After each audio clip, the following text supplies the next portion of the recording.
Okay, so thank you for coming in today. Thank you for having me, Thad. You're welcome. Mhm. And if you can state your name and what you're running for. Yes, my name is Tristian Sanders, and I am running for state representative here in House District 55. Okay, and so Tristan, uh, start by telling us a little bit about who you are, where you come from, Yes, where you live, what you do, and why you decided to run for House District 55. definitely. Well, like I stated, my name is Tristian Sanders. I am 31, about to be 32 this February 24th, so I'll be expecting all gifts and presents. No, I kid. But I live here in Killeen, which is in the little part of District 55, which encompasses Nolanville, Temple, Belton, Harker Heights, and of course Little Clean. And I have lived in this district for 20 years, and I was born and raised in Georgia in 1990. And after living there for some years, we relocated to Germany via my father being in the military. And after we lived in Germany, we came here to Texas, clean to be exact, and been here ever since for 20 years. And we've been proud proud members of this place. Like we haven't like left, moved, gone nowhere, and we just enjoy it. Like we've seen this city literally grow from the 90,000 it was in 2001 to now 150. So it's been a remarkable growth. Yes. Okay, and for how long have you been considering running for state office? Have you run for anything before? And also, how did the change in District 55, did that influence your decision as well? Well, I have not run for any sort of elected of office, not for local or state, federal, or anything like that. But what got me into running has been a multitude of events just leading up to where I am right now. It's been a few years since like mainly 2016 where I've been watching everything unfold, not just in our nation but in the world, and it has basically put into my soul that I should have some thoughts about running for office because many of our leaders are how to put this, like they don't have this sort of connection with the local common folks like you, like yourself and myself and everybody. Like I've been hearing in my district that a lot of folks don't really have communication or aren't able to get with their current city representative, and I want to be that person who is able to be there for them to call on and to message and to be able to help out and be able to help them out in some way. And so, so far in the campaign, I know you filed for the primary a little bit late, towards the end of the filing period, and of course, the primary season is still upon us. We aren't officially to the general election season yet, Yeah. but being that you are the currently only Democrat candidate for the primary, Mm-hmm. it appears that you would officially be the candidate for the race. Yeah. But so far, how has the campaign been going, and what have you been doing, and what have you been hearing from your potential constituents?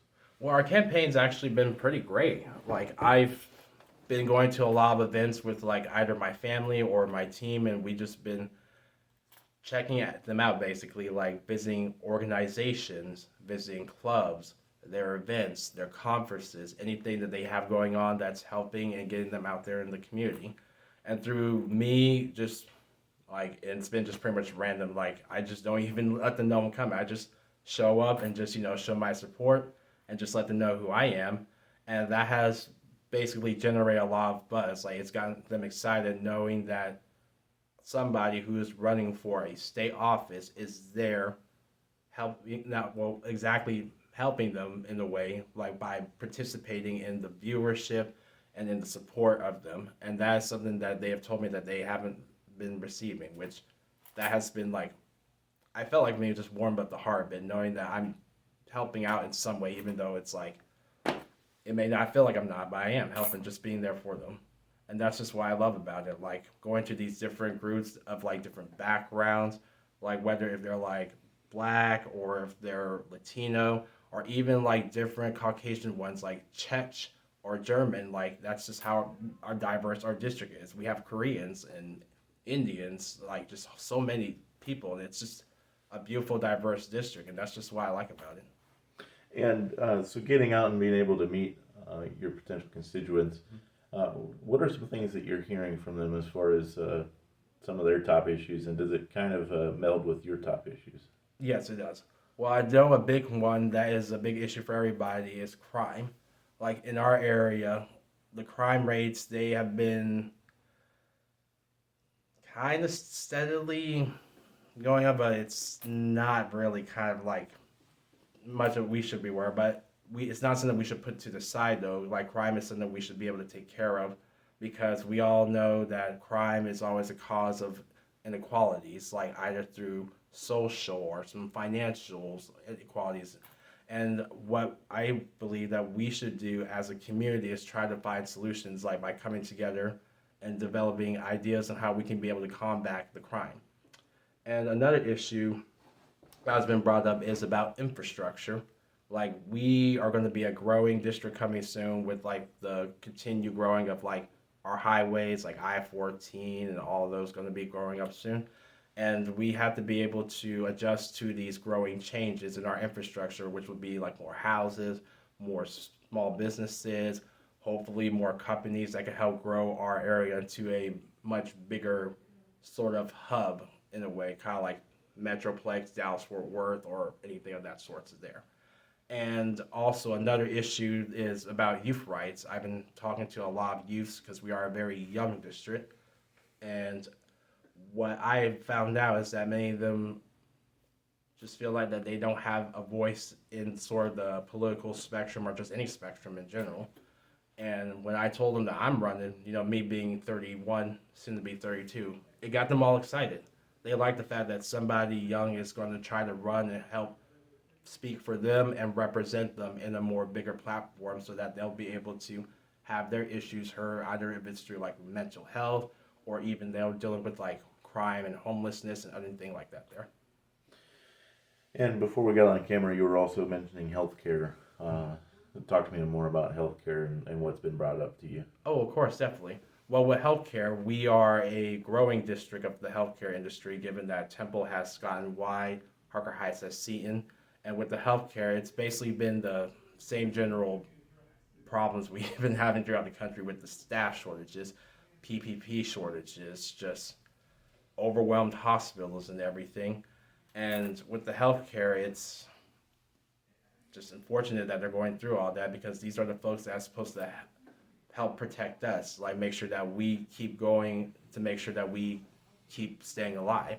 And we keep putting all this burden on us because some folks are just choosing not to, you know, help them out, and it's just unfortunate. So, and I think that we have to try to give more respect to them because they put in a lot of long hours into the work and the school that they have to go through to make sure that we're okay. And I always say it's just strange that we have folks that don't want to not wear it, and I'm like, well, I can't speak for y'all. I've never been to a biology school. I'm no doctor. So I do my best to trust them because they're the experts. They know it. I don't. So, and the thing is, I just want to make sure that we all stay alive as possible.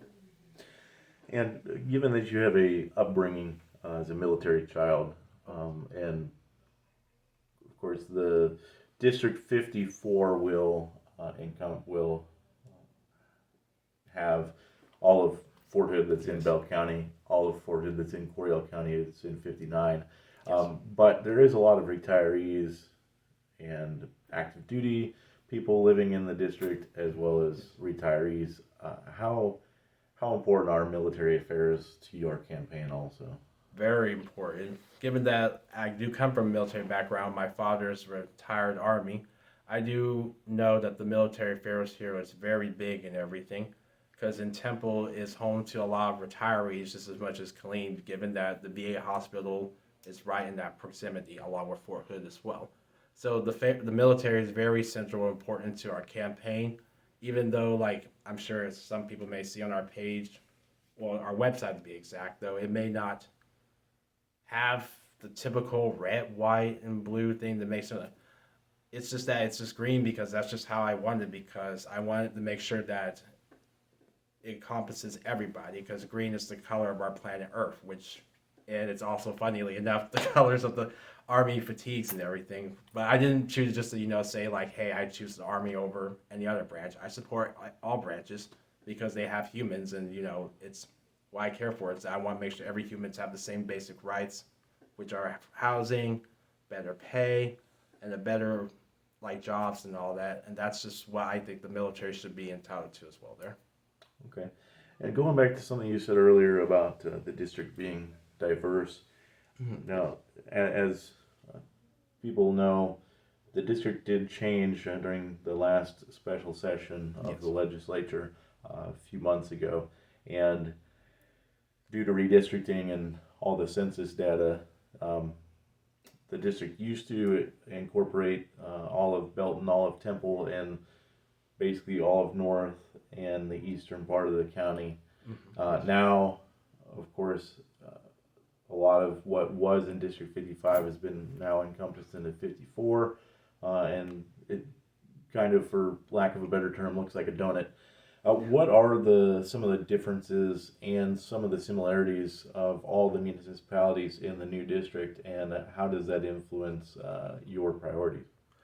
Well, one of the big differences that we have in our municipalities is that our district went through a rapid change where, excuse me, where a rapid change in racial demographics. The prior district, if I remember, was very racially diverse, but then we switched around and became more, according to the stats, it was predominantly Caucasian. But for me, I don't really see it as a bump or anything like that, or per se, because I am somebody who is, mostly black, but I am also partially white. I am of English and Swedish background. So, and I do admire European culture. I can speak some German and all that good stuff. So I feel like that me having sort of these connections with the folks there, I think should be able to not have much issues or problems, given that I can connect to them in some way that, others may think that we may not. So, and to touch more about the redistricting,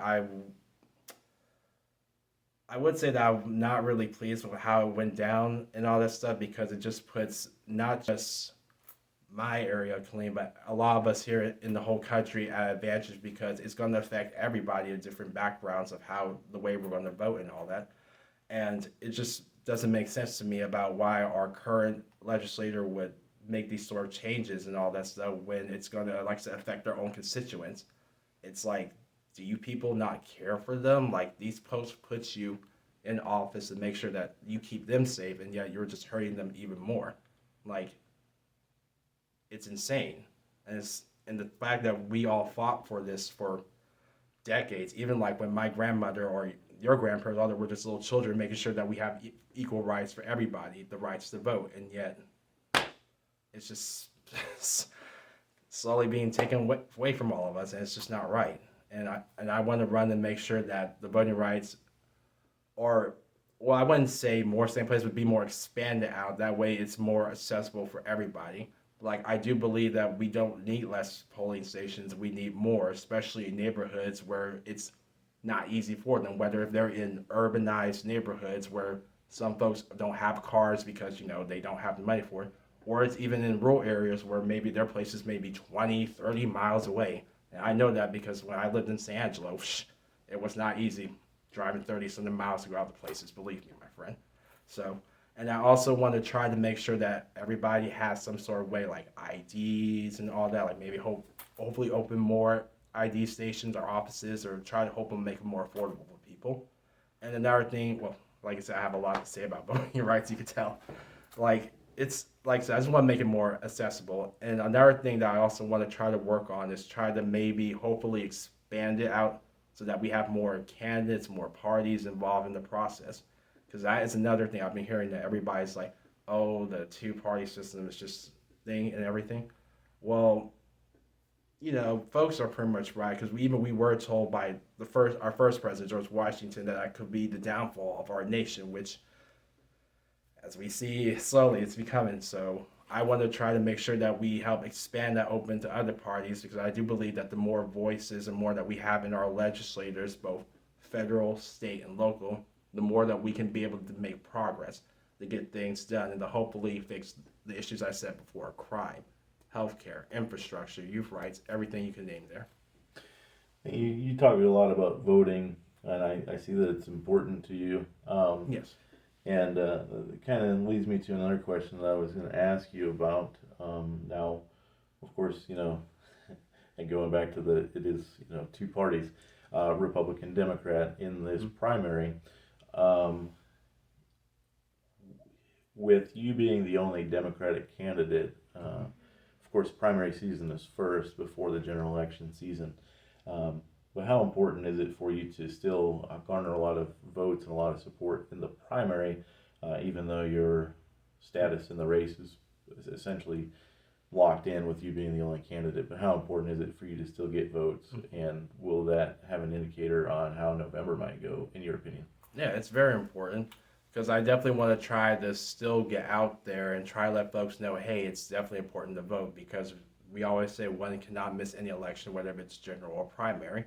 And getting my name out there can also help them get the base hopefully rallied up into like, oh, hey, there's somebody running, especially in Mine 55 where Representative Shine, Mr. Hugh, hasn't had anybody ran against him in, I feel like it's been a long time. So and me being the first one, I think that's going to get people more excited to hopefully go out to the primary and also general.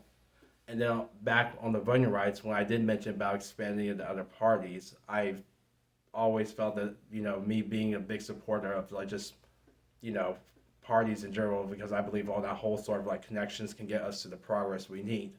I think that with the primary in general, it could help maybe turn up folks who are like, oh, I'm an independent, or I'm a usual non-voter, or even maybe some of the ones like libertarians, Greens, whoever small party they're part of, like they may want to also back and support me, knowing that, hey, I want to try to give you all some sort of a path towards a way, and it's not just me, hopefully everybody, because that would be great for the country in general, a pathway towards hopefully becoming a more stable, open democracy where everybody has a voice in its place.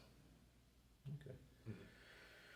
Well, Tristan, I appreciate you coming in and talking to us a little bit more about who you are and what you stand for right now. Of course, as the campaign gets deeper and the election gets closer, of course, we'll probably talk more in depth about specific issues that you've mentioned here.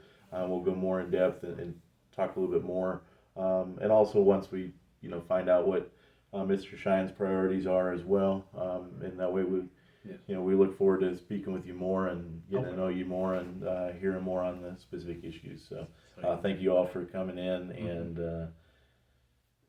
if you have any last statement you want to make? No, I'm all good. I think I pretty much got everything I need to say off my chest. All right. Thank you so much, Tristan. Thank you, Thad.